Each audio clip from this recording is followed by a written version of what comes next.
Om Shanti, and welcome to this special conversation on the topic Declutter Your Mind. We have with us Brother Ken to talk about it. Brother Ken is an Australian who's been living in Brazil for a long period of time. He has been a business consultant. He's authored 15 books in several languages. He is also a Raj Yogi for the last 43 years. And presently, he's serving as a regional coordinator of the South American region of the Brahma Kumaris. Om Shanti, we are very happy to see you here. Yeah, really good. A warm welcome to you. Feeling very nice. Same here. Brother, we talk about decluttering. Periodically, people declutter their cupboards, their homes, their desk. The hard drive. The hard drive, computer, exactly. But declutter the mind. Can we really do that? Yeah, I think if we stick to the sort of thoughts that really help us, and we do that consciously, we can definitely think less and think better than we are. You know, at the physical level, I can see things are not in place. You know, I've got a lot of things, my shelf is overflowing. I know there's time to declutter. Even in terms of computer, my computer begins to get slow. But I can't see anything. I can't see my mind. How do I even know that my mind is cluttered? Well, you said it yourself. If you've got a cluttered desk or a cluttered computer, it's because you do have a cluttered mind. Because it's our clutter here that helps us to produce clutter out there. You can see people, if you look at their desks, there's nothing on it. It's completely free of papers. And then you go to someone else's papers and books and receipts and this and that and the other. Of course, that is to do with the person, you know. If you look at spiritual head of the Brahma Kumaris, Daddy Janki, she used to go and visit people's houses, right? And like some of the students, she would come to their house and she would say, you know, she would look at the cupboard, say, she would do like that, you know, and she would definitely say that something is connected. If you've got a cluttered life, it's because you do have a cluttered mind. So there is a relation, that means, you say? No, there's an indicator. You know, you can't see your mind, but you can see the result of it. So, and the other side too, if you start to think clearly and you start to think less, both of those things, then you'll find that your life starts to organize itself differently. Let's say we have 1,000 minutes of waking time in a day. Because in a day, 60 times 24 is 1,440. So let's say we rest for 440 minutes, and there's left over 1,000 minutes. So if you have one activity per second in your mind, that's 60,000 things in one day. If you have something happening every half second, that's 120,000 things in one day. And most of that stuff is not useful, you know. One of the reasons I think why surfing the internet is so popular, because it works exactly like an uncontrolled mind. You know, dung, dung, dung, this one opens that one, and that one opens that one, and that one, let me look at this, and look at that, you know. And you're actually not doing what you're supposed to do. Yeah. And you can see this in human conversations. Like you're sitting there in a restaurant or in a cafe with some friends, and someone says, you know, this food has too much oil in it. And then you remember, oil, I've got a bad liver. And then someone remembers, his uncle died from a liver disease. And then you start to talk about liver disease, and that leads to hearts, and that leads to blood, and that leads to food. And the conversation just goes all over the place. And you know, if you look at it at the end, what was said, nothing. It was all noise, basically. So we spend a lot of our time in the noise, verbally and mentally, and it's just noise. It doesn't add anything. You know, there. If you look at the world, data is so important, but raw data is useless. If someone just looks at data without trying to make sense of it, then, he won't get anywhere. So from the data you start to get information. But information is also, so how many opinions are there about heart disease, or how many opinions are there about soybeans, or coffee? Thousands of opinions. So if you stay in the information bit, it doesn't help you either. You have to move from information to knowledge. And then knowledge, you can have a lot of knowledge. Knowledge is sort of information that works, but you have to also leave the knowledge if you want to go somewhere. You have to understand. So if you're working around understanding, then you're reducing all of that data to information, to knowledge, now understanding. But then further, if you take the understanding to wisdom, that's the decluttering, I think. So many things circling around our mind, useless information, useless projections, useless thinking, and we have to reduce all of that to clarity and wisdom. Then we're okay. So it is possible. It is possibly wiser than you are. Brother, one of the things you mentioned earlier was that an indication of having a cluttered mind would be probably clutter outside. Yeah. But as you mentioned, the subtle things of how you take the information and boil it down to that understanding. Feelings and thoughts are so subtle. I can deep clean a place. I can really clean things in detail. But when it comes to subtle thing like the thoughts in my mind. For example, I'm talking to you and you're talking to me, but I'm sure there might be some thoughts which are coming and going, and I did not notice in between. So how do I really become more aware of these subtle thoughts which people are not aware? Can you give an example or a tip how to do that? I think I know what you're talking about. What happens is that because we are in a more passive mode, right, mentally, anything can happen. So I'm just sitting there passively, and things are coming, and I'm not doing anything at all. Just this flow of thought, sometimes completely unconnected things, one with the other.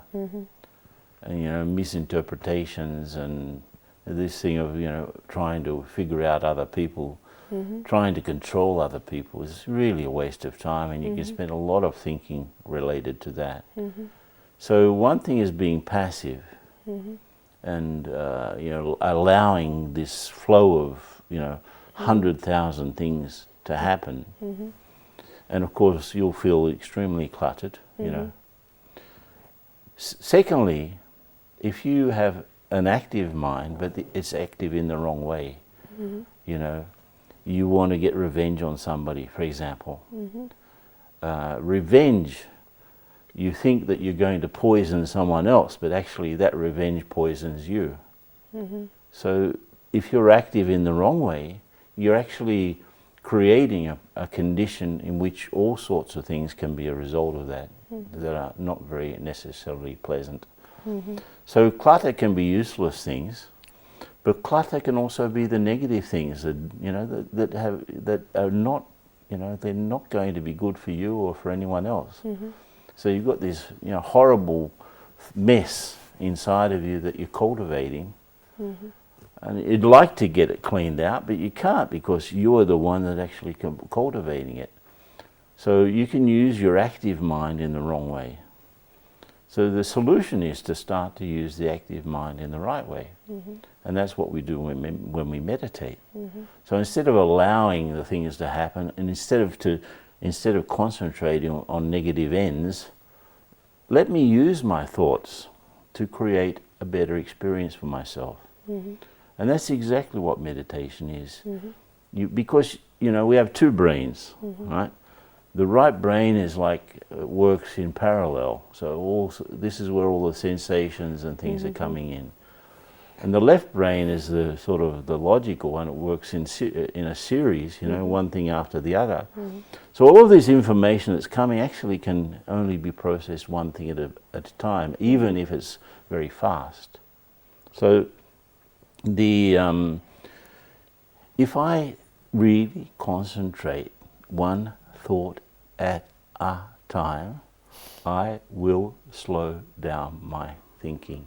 Just as I'm slowing down my speaking, I can slow down my thinking if I'm just stay with a thought and let it connect up with something else which is useful, and connect it up with something else which is useful, then I have a stream of uncluttered thinking and useful thinking. And while I'm only having that stream, nothing else is happening, just that stream. So all of that noise goes into the background, and I stay with this stream of useful thoughts. So one of the things you mentioned is that a lot of noise of the mind happens because we're not doing anything about it. Yeah, we're just allowing things. It's like dust, you know. It's like the wind flowing, and it's, you know, there's a wind of thoughts. And actively, and you're correct, actively most of the time we could be negative about ourselves or about other people. But to really slow down our thinking and concentrating one thought at a time, can we say to think positive proactively, because positive thinking or elevated thinking doesn't happen naturally? No, it has to be conscious until it becomes a habit. But I wouldn't even say positive thinking. It goes way beyond positive thinking. You know, that's like having good thought about someone. You know, oh, he didn't do that intentionally. He's okay. So you can have a positive thought, but a really pure and powerful thought is connected with the soul, and it's connected with your relationship with God. It's connected with your deep reality. And if you start to hold on to that stream, then you'll find that the clutter just vanishes. It's like when you turn the light on, the darkness. You don't have to stay there fighting the darkness. You just turn the light on.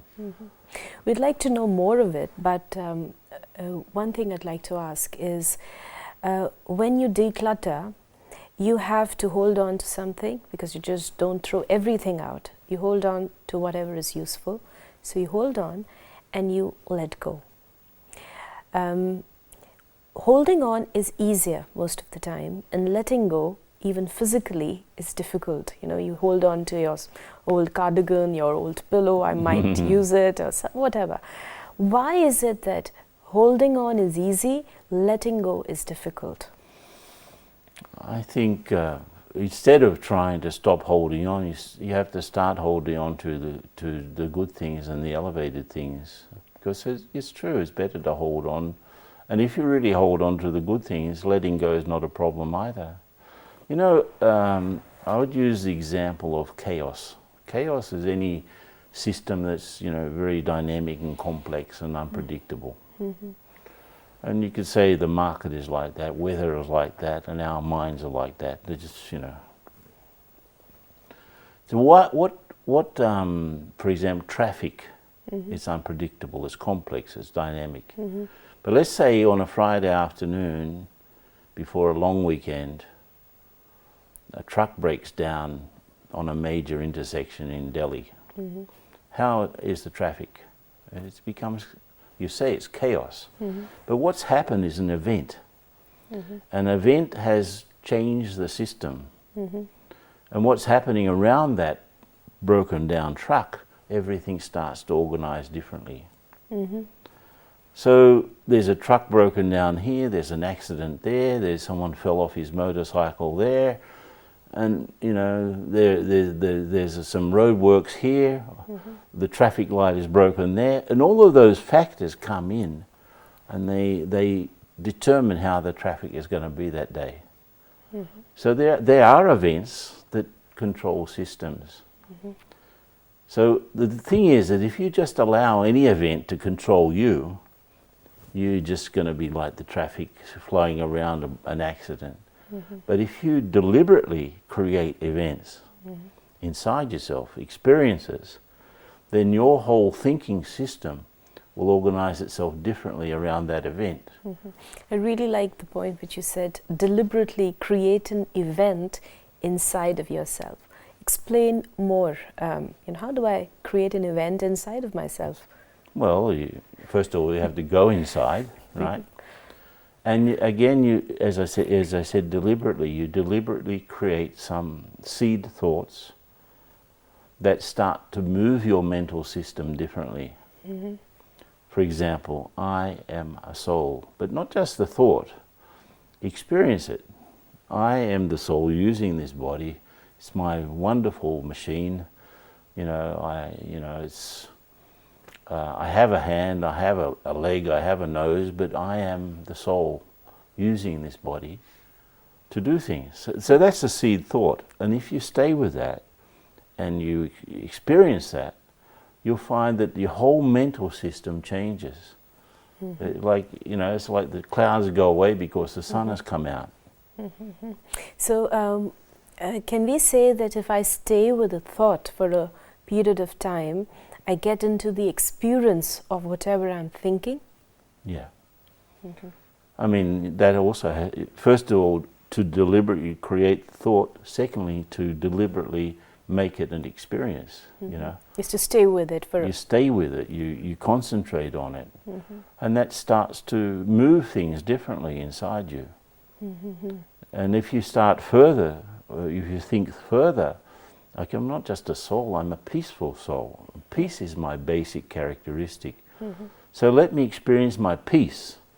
And because that's recorded in you, that's part of you, if you stay with that mentally, it's an event that you've created inside yourself, and your whole traffic of thinking goes differently, it sort of organizes itself around that. And the way you look at things changes automatically. Yeah, it does, because if you practice it more, especially when you're walking, for example, you just don't walk from here to the door. You can walk in a conscious way from here to the door. I am the soul moving my feet, and I'm the soul using my hand to open the door, Experience doing that. Experience driving your body, because the eyes are windows and you're the driver behind the window, right? And you drive it, but experience that, then it becomes, with time, it becomes more natural to think like that. It's a very, beautiful example. Like, most of the negative or waste things happen when we're walking and we're not really consciously doing something. We're walking or just, in the mundane activities. That's when the mind is free. We're not really conscious of what's happening in the mind. And as you rightly mentioned, that is the time to really practice being soul conscious and, and enjoy using the body separate as a, separate from it. And that becomes natural. In fact, that's where meditation starts. Brother, you've mentioned, the deep aspects of decluttering the mind. You've been meditating for the last more than 43 years. It's been 4 decades. You've been looking at the mind and, going deeper with it. But for a person who's just started off, who's working in an office, who's managing a home, and he hasn't spent so much time meditating, can he also do the same declutter of the mind? And if he has to, what are the quick things that you would want him to know he has to do during the day? Well, the thing is, our practical life helps our meditation helps our practical life. So there has to be a connection, I have to live more consciously, basically. I can do that, especially if I start the day and the first thoughts are, these sorts of thoughts. I'm the soul, I am a peaceful soul, I'm a child of God. And so there's that connection there. So if those are the foundation thoughts for the day, then we can easily go beyond other things. If my first thoughts of the day about I turn the news on, I read the newspaper, and I get up, I'm tired, and my first thoughts are, oh no, not another day, I'm tired, I want to stay in bed. Well, that's not a very good foundation for the day. And let me say, even after 40 odd years, the first lesson is still the first lesson. The first lesson that I am the soul using the body is always the lesson. That's the lesson, actually, because that's the door that opens any spiritual development. If I don't get the first step right, you know, I can't go anywhere. So I'm always trying to get the first step right. Even until the end of life, and the last thought should be, I am the soul, and now I'm leaving the body. So that first lesson is also the last lesson. So anyone who's starting, it's still the first lesson. I do the first lesson every day. So it doesn't matter whether I'm 40 years old, whether I've just started 40 days back, but I have to concentrate and consciously have the thought that I am a soul separate from the body, and live a conscious life of, you know, even little actions like you said, opening the door, walking, even that can actually make a difference on how I live. For example, you're sitting in the traffic or in the bus or in the metro or whatever. You're sitting there going to work. You can be having thousands of useless thoughts, but you can also just sit there calmly. We have lots of meditation commentaries. You can put it on your iPhone, or you can listen to some downloaded material which can help you to get your thoughts straight. Anyone can do that. And they can go on our site and check it out. But we should have an experience, right? Brother Ken, you've been wonderful in sharing the experience of, how to declutter the mind. Though it is subtle, yet it is not impossible. But the most important thing is about creating that consciousness, the soul conscious state, and naturally in our life, wherein meditation plays an important role. So we request you to lead us into a meditation commentary which would help us.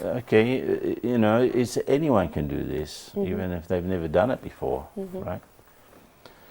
Just sit nicely in your chair, and just, you don't even need to close your eyes. You can rest your gaze at some point in front of you. And you become aware of two worlds, the external one, where things are happening around you, and the internal one, where you're thinking. Now, in the same way you're sitting on your seat, physically, just imagine a subtle seat behind your eyes in the middle of the forehead, where actually the consciousness is sitting, where you are thinking. So mentally sit there, just to position yourself. Now the whole world is happening around you, and you're just sitting there at that subtle seat, and you remember something very important. I am the spiritual being, and I am in this body. Just think like that. In other words, I'm the soul, the conscious energy. And I don't have any size, the body has a size. And I'm just sitting there calmly.